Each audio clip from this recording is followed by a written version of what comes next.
Hey guys, Jasper here from the Uberclockers, and so I've made like console killer videos before, right? Of course I've never actually tested the PCs, but after watching a few videos via Digital Foundry, the links will probably be in the description to their channel. They're awesome.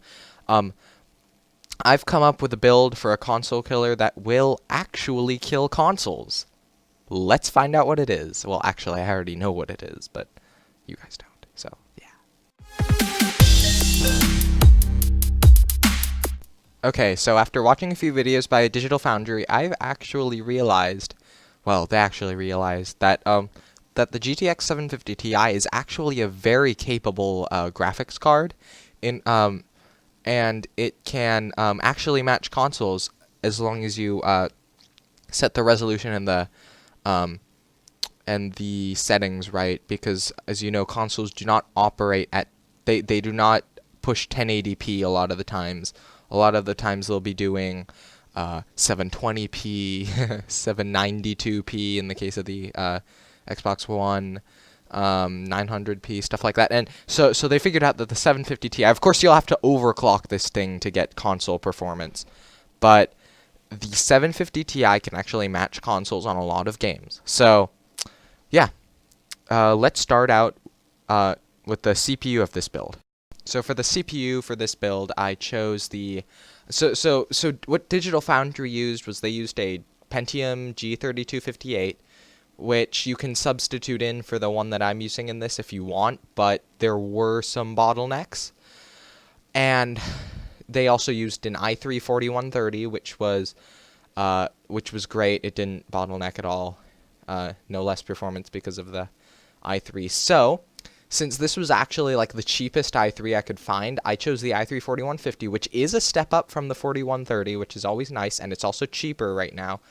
Actually, I'm not even sure if they sell the i3 4130 anymore, but it's the i3 4150 3.5 gigahertz dual core processor, though it's actually, it kind of counts as a quad core because of hyper-threading. So for $110, this is a great bang for the buck CPU. Normally you'd associate AMD with bang for the buck CPUs, but I have to say the FX series are pretty underpowered for the price you pay. So for $110, this is a great CPU. Now let's move on to the motherboard. So for the motherboard, I chose the MSI H81M P33 Micro ATX LGA1150 motherboard for $47.75. You might be thinking that they don't have you'll need to update the BIOS in order to use them, but these, at least the H81M P33, they have the BIOS has already been updated. If you buy the, so you won't have to update the BIOS by yourself. It'll be updated for you when you buy the board. So that's kind of nice. So basically you don't need to buy an H97 board for this kind of thing. So I chose this board because it was cheap, and that's really what we're going for. We don't want to make this too expensive, so yeah. Why don't we move on to the memory? Alright, so for the memory we have a two 4GB sticks of crucial 8GB DDR3 1600 memory. This is like this is pretty bad looking memory. It's very bare bones, but yeah, it doesn't have heat spreaders or anything, but it's really gonna do fine. 1600 megahertz, two 4GB sticks, run them in dual channel. That's great. So it doesn't really matter what your RAM looks like if you're trying to spend the least money. So honestly, I think this is a great kit, just because it's cheap and you get enough memory, and that's $27.99. Why don't we move on to the HDD or hard drive? Okay, so for the hard drive, I chose the Seagate Pipeline HD 500GB 3.5-inch 5900 RPM internal hard drive. Of course, this isn't the fastest hard drive in the world, probably not the most reliable, and so what I really wanted to go for with this is a lot of the consoles that are out today they don't have SSDs in them, they have hard drives. And a lot of them have a 500 gig hard drive. So I wanted to find a hard drive. And it's funny because I think the Xbox One hard drives are made by Seagate, but or at least the add-ons are. But with this 500 gig hard drive, as long as you're just storing games on this, and maybe as long as you're just storing games on this, you know, it doesn't really matter if you lose them, and as long as the hard drive will last for a while, it's not gonna die on you first day.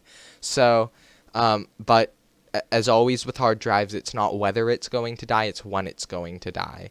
So it's not going to last forever, but it's going to work, and it's going to be kind of the equivalent of a console in terms of storage and probably speed. So yeah, that's always nice. That's the hard drive, $36.95, pretty cheap. All right, let's move on to the video card. All right, so for the video card, we have the EVGA GeForce GTX 750 Ti 2GB video card. If you're thinking this card is underpowered, I used to think that, but after watching a bunch of videos by Digital Foundry on this, I've actually realized that it can outperform or do like similar performance to consoles. You will have to overclock this, so if you're not interested in overclocking, I would recommend forking out a little bit more money and getting a better video card. But if you want to have the performance for a really cheap price, get this card. Get a overclocking software like MSI Afterburner or EVGA or EVGA Precision, and overclock this thing as far as it'll go. You really want to maximize your performance with this build, so overclocking is the way to go. Unfortunately, you won't be able to overclock your CPU, but as long as you overclock as much as you can on the graphics card, and the 750 Ti is apparently a great overclocker. And with all NVIDIA cards, it has this one in particular. It's got a low power consumption, which is the great thing, and so it'll be fine. And this is a great deal. It's $88.99, and that's after a $20 mail-in rebate. All right, let's move on to the case. All right, so for the case, I chose the Thermaltake VL8001W2Z ATX mid-tower case for about $22.99. You can't go wrong with a case. So this is really like the cheapest case I could find. So that's always kind of nice. All right, let's move on to the power supply. Okay, so for the power supply, we are using an EVGA 400 watt ATX power supply. This isn't even like 80 plus certified, but EVGA is a solid power supply manufacturer, and I'm sure this one's great as well. You honestly don't need that much power for this build, and 400 watts is kind of pushing it, but you will be overclocking your graphics card, so the extra power might serve you well. Yeah, so guys, thanks for watching.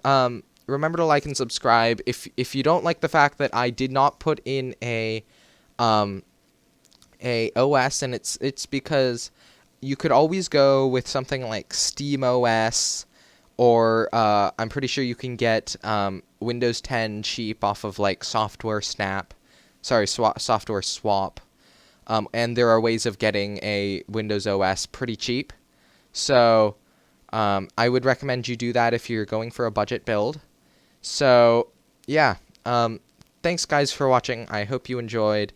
Remember to leave a like. Please subscribe. I'm trying to build up this channel, but if you don't want to, then you don't have to. No, I'm just kidding. You have to subscribe. Just kidding. You don't have to subscribe.